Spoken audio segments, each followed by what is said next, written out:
नमस्कार दोस्तों, स्वागत है आप सभी विद्यार्थियों का एक बार फिर से बायोमित्रा की इस ऑनलाइन एजुकेशन प्लेटफॉर्म पर। मैं मनीष जानी हाजिर हूं आप सभी के सामने आज एक जबरदस्त कॉन्सेप्ट के साथ, एक बेहतरीन कॉन्सेप्ट के साथ जिसमें अच्छे अच्छों की हवा निकल जाती है। बहुत तगड़ा कॉन्सेप्ट आज मैं आपको सिखाने वाला हूं और सबसे मजे की बात यह है कि यहां से आपके लैब असिस्टेंट के हर पेपर में एक क्वेश्चन पूछा गया और एक पेपर था जिसमें 2 सवाल पूछ लिए गए, बस एक इस छोटे से कॉन्सेप्ट से। तो मुझे ऐसी आशा है, मुझे ऐसी उम्मीद है कि अगले पेपर में भी आपका एक क्वेश्चन तो यहां से जरूर पूछा जाएगा और हम ये आज डिसाइड कर लेंगे कि अगले पेपर में हमारा सवाल गलत नहीं होगा। इतनी गारंटी मैं आपको दे सकता हूं। बहुत अच्छा कॉन्सेप्ट है, लेकिन मैं आपको उतना ही आसानी से सिखाऊंगा। ठीक है, तो ये जो कॉन्सेप्ट है स्लाइडिंग फिलामेंट थ्योरी, यानी कि पेशी संकुचन का जो विसर्पण तंतु सिद्धांत है, उससे रिलेटेड आज अपन पूरी बात करेंगे। जितने भी कॉन्सेप्ट, जितनी भी बातें इसके अंदर है, वो मैं आपको अगले 10 मिनट के अंदर आपके सीधे दिमाग में डिलीवर करने वाला हूं। पूरी ईमानदारी के साथ इस क्लास को लास्ट तक देखना। एक सवाल आपको एग्जाम में मिलेगा, अगर आप 2 नंबर या मैं कह सकता हूं 2 सवाल भी मिल सकते हैं, तो 2 से 4 नंबर अगर आपको 5 मिनट के अंदर मिल रहे हैं, इससे बड़ी बात नहीं हो सकती। इसलिए ये जो चीज है विसर्पण तंतु सिद्धांत, ये हमारे लिए महत्वपूर्ण नहीं, अति महत्वपूर्ण है। जब मैंने पिछले पेपर्स को देखा तब ये चीज मैंने अलग से आपको करवाई। वैसे कोर्स के अंदर मैंने ये करवाया है, लेकिन और भी अच्छे से अपन इसको सेपरेटली बढ़िया तरीके से एक बार सीखते हैं। तो अपन स्टार्ट करते हैं। अगर कोई विद्यार्थी नया है इस चैनल पर, जुड़ सकता है। लैब असिस्टेंट बायोलॉजी, केमिस्ट्री और भी जितनी भी समस्याएं आपके जीवन में है लैब असिस्टेंट की भर्ती से रिलेटेड तैयारी करने के दौरान, वो समाधान आपको इस चैनल पर मिल जाएगा। अपने भाई का चैनल है, सब्सक्राइब कर सकते हो, बाकी आपकी मर्जी है। अपन शुरू करते हैं कॉन्सेप्ट। सबसे पहले जो कॉन्सेप्ट है वो है पेशी संकुचन का विसर्पण तंतु सिद्धांत, यानी कि जो मसल कॉन्ट्रैक्शन होती है, पेशी का संकुचन होता है, वो कैसे होता है, उसको हम सीखते हैं विसर्पण तंतु सिद्धांत से। ये हमें बताता है कि कैसे एक पेशी के अंदर कॉन्ट्रैक्शन होता है, कैसे पेशी में संकुचन होता है। सबसे पहली चीज, यहां पर 2 प्रोटीन है। सबसे पहली चीज, हमारे पास 2 प्रोटीन है। एक होता है एक्टिन, एक प्रोटीन है जिसको अपन कहते हैं एक्टिन। एक्टिन जो होता है इसको अपन बोलते हैं पतले तंतु। पहले मैं जितनी बातें बता रहा हूं उनको ध्यान से सुनते जाना। एक्टिन का मतलब क्या होता है? पतले तंतु। और एक हमारे पास होता है मायोसिन। मायोसिन को बोला जाता है मोटे तंतु। एक्टिन यानी कि पतले तंतु, थिन फिलामेंट, और मायोसिन यानी कि मोटे तंतु, थिक फिलामेंट हो जाएगा। ये 2 प्रोटीन हमारे पास इस मसल कॉन्ट्रैक्शन में काम आएगी। एक्टिन, मायोसिन, याद हो जाएगी। एक्टिन पतले तंतु, मायोसिन मोटे तंतु। मैं से मायोसिन, मैं से मोटे तंतु, भूलना नहीं है इसको। एग्जाम में कई बार सवाल यहां से पूछ गया, कौन से पतले तंतु, कौन से मोटे तंतु, इसमें कंफ्यूज कर देगा। होना ही नहीं है। मैं से मायोसिन, मैं से मोटे तंतु, बचा कौन? एक्टिन। क्या हो जाएगा? पतला तंतु। क्लियर? अच्छा, अब होता क्या है इसमें कि ये जो एक्टिन है ना, एक्टिन पेशी संकुचन के दौरान, पेशी संकुचन के दौरान, ड्यूरिंग मसल कॉन्ट्रैक्शन, पेशी संकुचन के दौरान पतले तंतु। अब पतले तंतु कौन से है बताओ? पतले तंतु का मतलब एक्टिन की बात हो रही है यहां पर। ठीक है, पतले तंतु एक्टिन मायोसिन के ऊपर फिसलते हैं। मायोसिन, या अपन यूं कह सकते हैं, पतले तंतु, मोटे तंतु। मोटे तंतु का मतलब मायोसिन। पतले तंतु मोटे तंतु पर फिसलते हैं।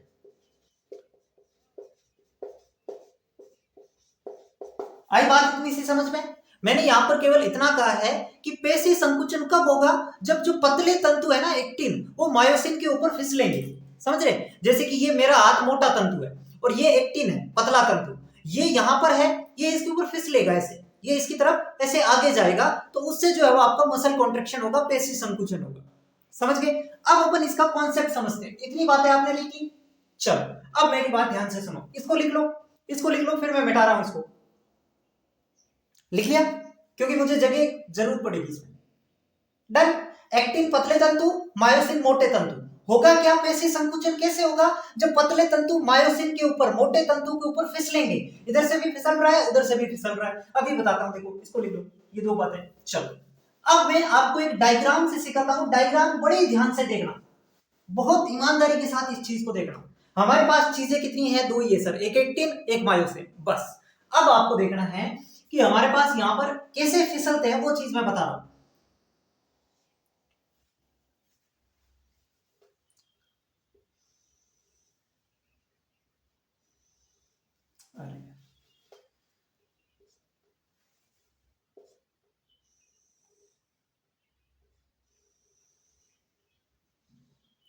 ये जो मैंने बनाया ना, ये है मेरे पास क्या? मायोसिन, मोटा तंतु। और इसके ऊपर मैं ऐसे बना देता हूं पतला तंतु।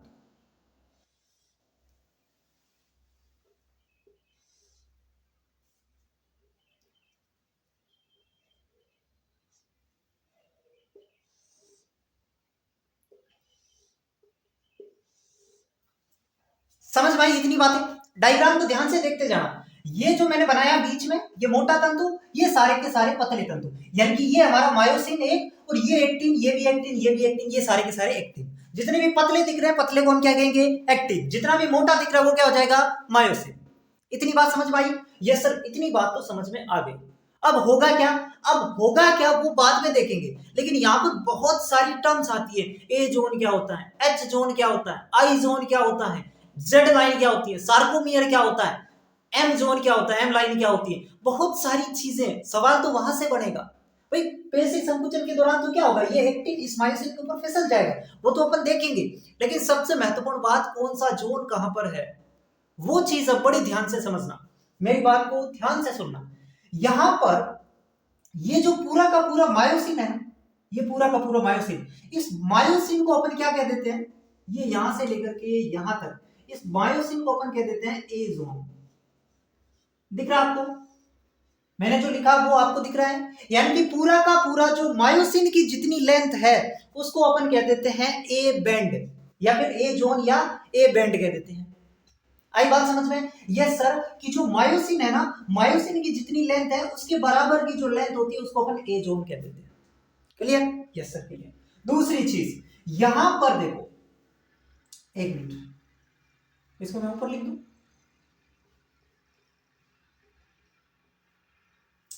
ये मायोसिन की बराबर की लेंथ है, इसको हमने क्या कह दिया? ए बैंड या ए जोन कह दिया। देखो मैं आराम आराम से सिखा रहा हूं ताकि तुम भी साथ साथ में सीखो। मैं चाहता तो इसको पहले भी बना के ला सकता था, लेकिन आपको तो समझ में नहीं आएगा ना, मैं कितना भी प्रयास कर लूंगा। लेकिन आप सबके सामने बढ़ाऊंगा तो मुझे पूरा विश्वास है, मुझे पूरा यकीन है आप सीखेंगे। तो ये जहां पर मायोसिन, पूरा का पूरा मायोसिन है, उस लेंथ को अपन ए बैंड कह देते हैं। अब ये जो एक्टिन है ना, ये एक्टिन एक लाइन से जुड़े हुए रहते हैं। ये एक्टिन इस साइड से भी, और ये एक्टिन इस साइड से भी। समझ गए मेरी बात को? ये एक्टिन एक लाइन से जुड़े हुए रहते हैं। ये जो लाइन होती है, इसको बोलते हैं जेड लाइन। ये भी जेड लाइन है, ये भी जेड लाइन।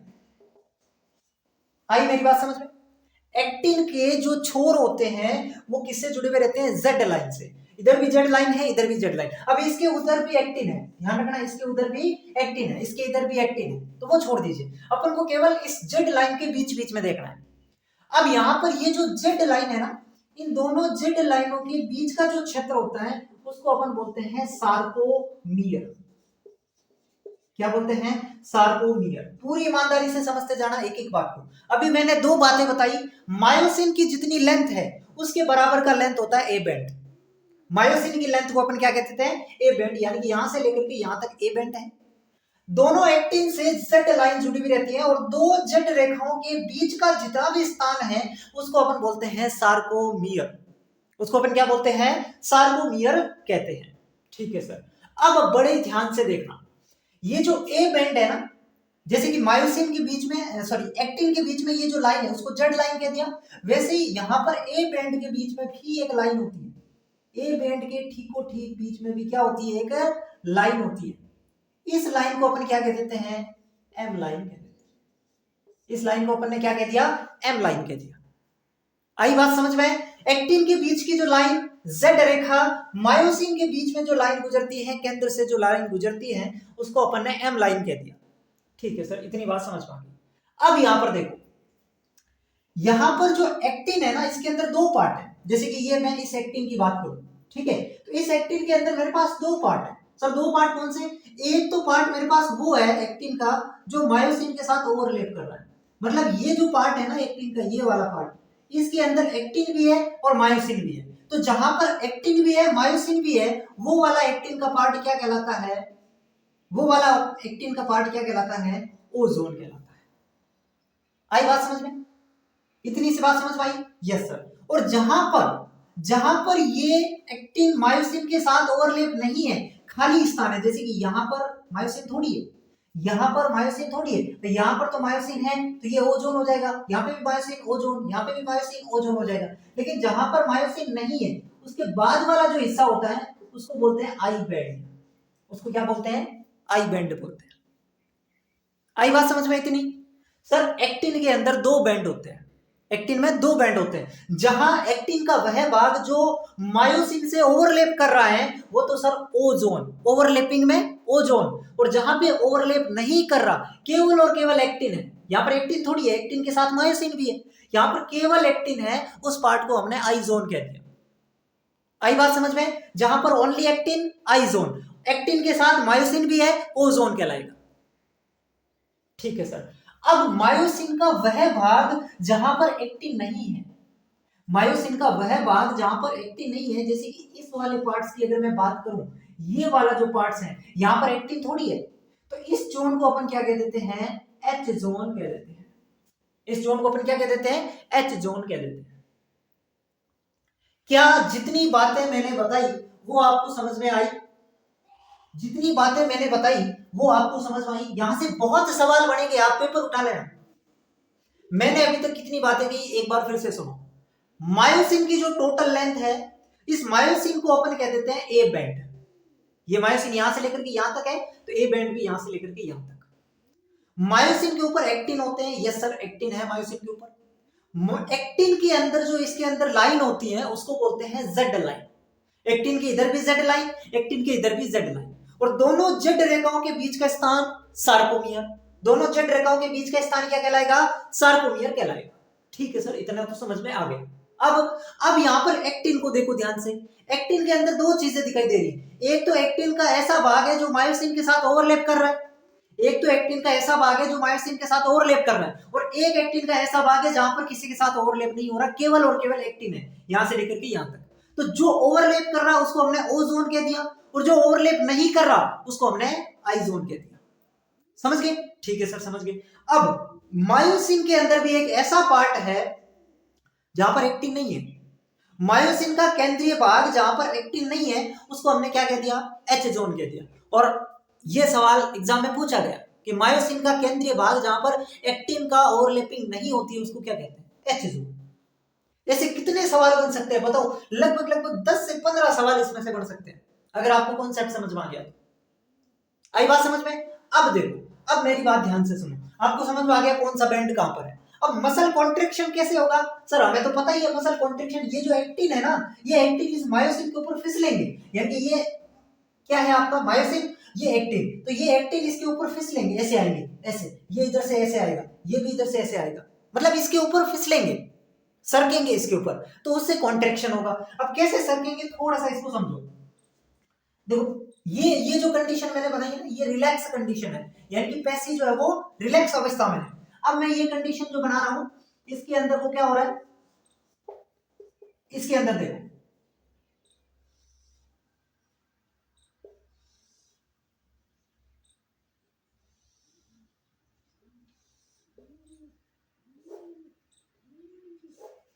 अब देखो दोनों के अंदर कुछ फर्क नजर आ रहा है। इसको मैं और छोटा कर देता हूं ताकि आपको फर्क नजर अच्छे से आए। ये जो कंडीशन मैंने अभी बनाई है ना, ये है कॉन्ट्रैक्टेड या संकुचित अवस्था, हिंदी में लिख देता हूं। ये दो अलग अलग अवस्था है, अब इसको अपन कंपेयर करेंगे। संकुचित अवस्था, क्या फर्क आया इसमें और इसमें, बड़ी ध्यान से देखो, आपको समझ में आएगा। क्या डिफरेंस है? What is the difference in between? दोनों में क्या अंतर है? क्या फर्क नजर आया आपको? देखो, जब मसल कॉन्ट्रैक्शन होता है, अब ध्यान से सुनना, जब मसल कॉन्ट्रैक्शन होता है, पेशी संकुचन होता है, तो मायोसिन के ऊपर एक्टिन फिसलते हैं। यस सर, फिसलते हैं। लेकिन फिसलेंगे सर कैसे? पड़े पड़े थोड़ी फिसलेंगे। कैसे फिसलेंगे? ये जो मायोसिन है ना, इस मायोसिन का हेड जो है वो एक्टिन के साथ क्रॉस ब्रिज बना लेता है। मतलब कहने का मतलब है कि ये मायोसिन है, ये मायोसिन इस एक्टिन के साथ क्रॉस ब्रिज बना देगा, मतलब इसके साथ जुड़ जाएगा, और इसके साथ जुड़ करके इस एक्टिन को क्या करेगा? खींचेगा, अपने ऊपर क्या करेगा? फिसलाएगा। भाई जैसे मैं यहाँ पे खड़ा हूं, मैंने किसी को पकड़ लिया, जैसे मैंने एक रस्सी पकड़ ली और मैं मायोसिन हूं, मैं ऐसे लेटा हुआ हूं, समझो मैं ऐसे लेटा हुआ हूं और मैं एक रस्सी पकड़ ली मैंने। अब मैं रस्सी को ऊपर खींच रहा हूं, रस्सी को क्या कर रहा हूं? खींच रहा हूं, तो रस्सी मेरे ऊपर फिसल रही है। वैसा ही काम इसके अंदर हो रहा है कि मायोसिन ऐसे पड़ा है, मायोसिन का हेड इस एक्टिन को पकड़ेगा, यानी कि क्रॉस ब्रिज बनाएगा अपन बायोलॉजी की भाषा में कहें तो, और उसको खींचेगा। खींचेगा तो क्या होगा? ये इसके ऊपर आएगा, यानी कि फिसलेगा, और फिसलेगा तो पेशी संकुचन हो जाएगा। अब जब ये इसके ऊपर फिसलेगा तो क्या होगा? अब जब ये इसके ऊपर फिसलेगा तो क्या होगा सर? ये इसके ऊपर फिसलेगा तो जेड लाइन पास में आएगी। भाई मैं इसको खींच रहा हूं तो जेड रेखा पास में आएगी, मैं इसको खींच रहा हूं तो जेड रेखा पास में आएगी। आएगी कि नहीं आएगी? ये सर जेड रेखा पहले इतनी थी, अब जेड रेखा जो है वो इतनी सी हो गई है, यानी कि जो जेड रेखा है वो क्या हो रही है? केंद्र की तरफ आ रही है। इस चीज को मैं कहां पे लिखूं? यहां पे अब अपन इसकी समरी लिखेंगे। जेड रेखा क्या हो रही है? जेड रेखा केंद्र की तरफ मूव कर रही है, केंद्र की तरफ मूव कर रही है। कर रही है? बात समझ भाई? भाई ये अगर एक्टिन को मायोसिन खींच रहा है तो एक्टिन से जेड लाइन जुड़ी हुई है, अपने आप ये अंदर आएगी, अपने आप अंदर आएगी, तो जेड रेखा केंद्र की तरफ मूव करेगी। और अब ध्यान से सुनो, सोचो अगर जेड रेखा ऐसे आगे खींच रहा है, ऐसे आएगी, ऐसे आएगी, तो सार्कोमियर क्या हो जाएगा? कम हो जाएगा। सार्कोमियर की लेंथ क्या हो जाएगी? कम हो जाएगी। पहले जेड रेखा यहाँ पे थी, खींच लिया, अंदर आ गई, तो सार्कोमियर की लेंथ क्या हो जाएगी? कम हो जाएगी, यानी कि सार्कोमियर की लेंथ कम हो जाएगी। सार्कोमियर की लेंथ क्या हो जाएगी? कम हो जाएगी। आई बात समझ में? ठीक है सर, समझ में आ गई। दूसरी चीज देखो, एम लाइन की, एम लाइन की क्या फर्क पड़ रहा है सर? एम लाइन में कुछ फर्क नहीं पड़ रहा, यानी कि जो एम लाइन है, एम लाइन वो मूव नहीं कर रही है, नॉट मूव। एम लाइन जो है वो मूव नहीं कर रही है, यानी कि गति नहीं दर्शा रही है, एग्जैक्ट जैसी है वैसी की वैसी है। ठीक है, ये सब ठीक है। अब देखो, अगर ये एक्टिन इसके ऊपर आएगा, अगर ये एक्टिन ऊपर आएगा तो पहले ओवरलैप वाला क्षेत्र इतना था, अब एक्टिन फिसल के यहां पे आ गया तो ओवरलैप वाला क्षेत्र बढ़ा कि नहीं बढ़ा? भाई एक्टिन पहले यहां पे था, अब मान लो ये एक्टिन यहां पे आ गया, पहले इतना ओवरलैप था, अब ओवरलैप देखो ये इतना हो गया, ये क्योंकि एक्टिन इसके ऊपर आ गया तो ओवरलैप ज्यादा होना ही है। मतलब अगर ओवरलैप वाला क्षेत्र ज्यादा हो गया, ओवरलैप को हमने क्या कहा? ओ का मतलब ओजोन क्या हो रहा है? ओजोन क्या हो रहा है? बढ़ रहा है सर। ओजोन क्या हो रहा है? बढ़ रहा है। समझ में आया कि नहीं आया मुझे बताओ? भाई ये इसके ऊपर आया तो ओवरलैप वाला क्षेत्र बढ़ेगा, ओजोन यहां पर बढ़ता है। अब अगर ओजोन बढ़ा, ये इसके ऊपर आ गया तो पीछे वाली लेंथ कम पड़ जाएगी। एक्टिन का वह भाग जहां पर केवल एक्टिन है उसको अपन आई जोन कहते हैं। एक्टिन का वह भाग जहां पर केवल एक्टिन है उसको क्या कहते हैं? आई जोन कहते हैं। और जहां पे एक्टिन मायोसिन दोनों है उसको ओ जोन कहते हैं। तो एक्टिन मायोसिन इसके ऊपर फिसलेगा तो ओ जोन बढ़ जाएगा, तो आई जोन क्या हो जाएगा? कम हो जाएगा। क्यों? क्योंकि देख लो आप खुद ही, ये इतना सा ही बचा है बेचारा, केवल और केवल एक्टिन तो इतना ही बचा है, बाकी सारा इसके ऊपर आ गया। ठीक है, तो यहाँ पर आई जोन क्या होता है? आई जोन क्या होता है? कम होता है। सार्कोमियर कम होता है, आई जोन भी क्या होता है? यहाँ पर कम होता है। दिख रहा है आपको? यस दिख रहा है। अब एक चीज और देखो, ओ जोन बढ़ेगा, आई जोन कम होगा, एच जोन का क्या होगा? एच जोन का क्या होगा? खुद सोचो, इमेजिन करो, आपको सारी चीजें पता है कि मायोसिन के ऊपर एक्टिन ऐसे आ रहा है, तो यहां पर देखो एच जोन कितना, इतना सा रह गया बेचारा, इतना सा। एच जोन भी क्या हो रहा है? यहां पर कम हो रहा है, एच जोन भी यहां पर कम हो रहा है। आई बात समझ में? एच जोन भी कम हो रहा है। अच्छा, ए बैंड का क्या होगा? देखो ध्यान से, ए बैंड जो है उसका क्या होगा? ए बैंड का क्या होगा सर, ए बैंड तो मायोसिन की लेंथ है, उसमें कोई फर्क थोड़ी पड़ेगा, उसमें कोई कॉन्ट्रिक्शन थोड़ी हो रहा है, ये तो अपनी जगह पे एग्जैक्ट पड़ा है। तो मायोसिन की लेंथ में कोई परिवर्तन नहीं होगा, मायोसिन की लंबाई में कोई बदलाव नहीं होगा। मायोसिन की जो लंबाई है वही ए बैंड की लंबाई है, यानी कि ए बैंड भी क्या रहेगा आपका, सेम रहेगा। कहां पे लिखूं मैं, यहां तो आ ही नहीं रहा, यहां पे लिखूं ए बैंड, ए बैंड जो है ये आपका सेम रहेगा, ठीक है। ए बैंड क्या रहेगा, सेम रहेगा, जितनी उसकी लंबाई है उतनी उसकी लंबाई। अब बताओ क्या मायोसिन की लेंथ में कोई फर्क आ रहा है, क्या मायोसिन की लेंथ में कोई फर्क आ रहा है, नहीं सर, मायोसिन की लेंथ में क्या फर्क आ रहा है, तो मायोसिन की लेंथ, एक मिनट इसको मिटा दूं, मायोसिन की जो लेंथ है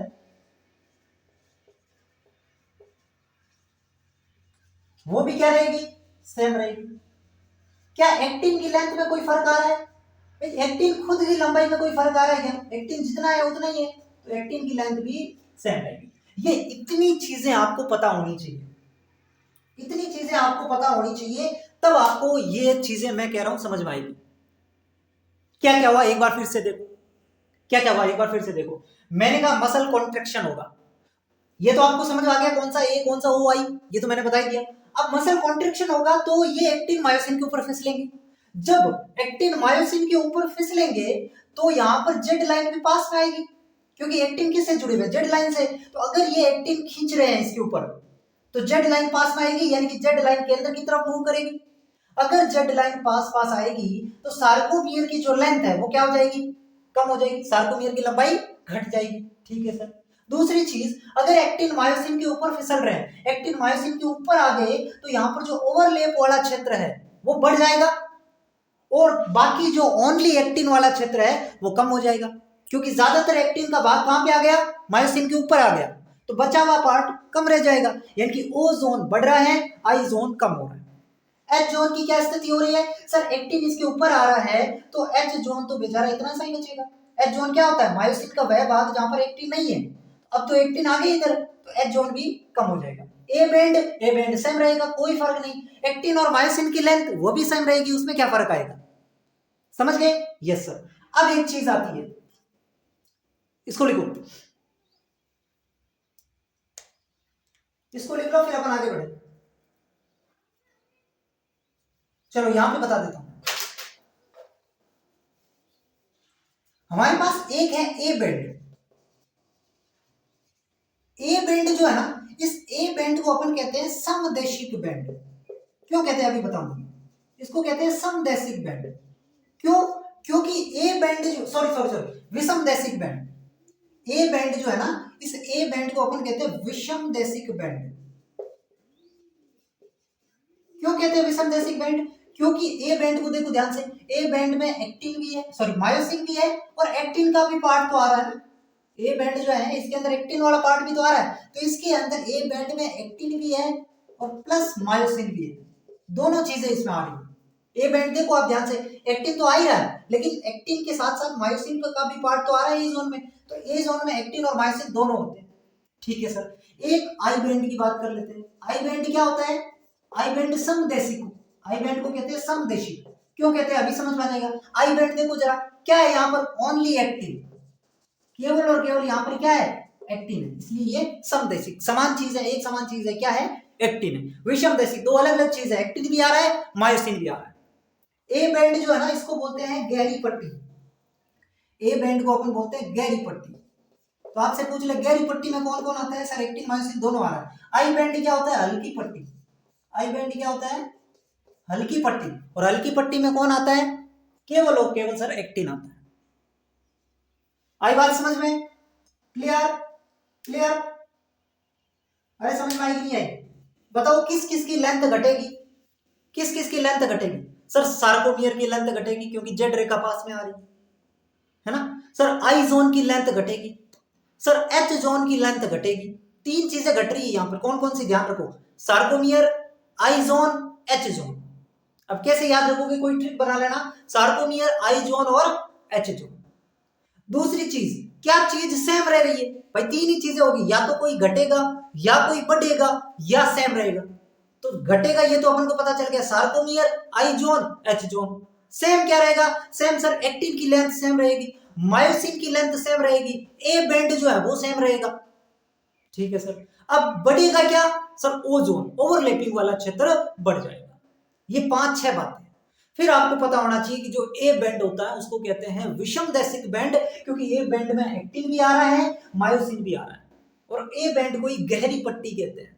ठीक है। और जो आई बॉन्ड है इसको समदैशिक बैंड कहते हैं, क्योंकि इसमें ओनली एंड ओनली क्या आता है, एक्टिन आता है। क्लियर। तो ये था आज का कॉन्सेप्ट, मसल कॉन्ट्रैक्शन की sliding filament theory. I hope आपको समझ में आया होगा। मुझे समझाने में इतना टाइम लगा है, बाकी मैंने पूरी कोशिश की है कि आपके दिमाग में सेट कर दूं, और सवाल आएगा तो आप खटाक से उड़ाओ। ठीक है। और एक सवाल यहां से आना फिक्स है, आप ये मान के चलो। ठीक है। आई थिंक आपको समझ में आ गया होगा। फिर भी नहीं आया तो भाई साहब मैं नहीं समझा सकता, मैंने पूरी कोशिश की है, और मुझे जहां तक लगता है हर बच्चे को ही समझ में आया होगा। मजाक कर रहा हूं, लेकिन ऐसे ही कोई कॉन्सेप्ट आपको और सीखने है कि सर ये चीज हमें समझ में नहीं आई, तो वो आप कमेंट कर सकते हैं। बाकी अपन मिलते हैं अगले वीडियो में। अगर आपको पसंद आई ये हमारी मेहनत तो सब्सक्राइब कर सकते हैं, अपने दोस्तों के साथ शेयर कर सकते हैं, अन्य लोगों को बता सकते हैं। ठीक है। धन्यवाद।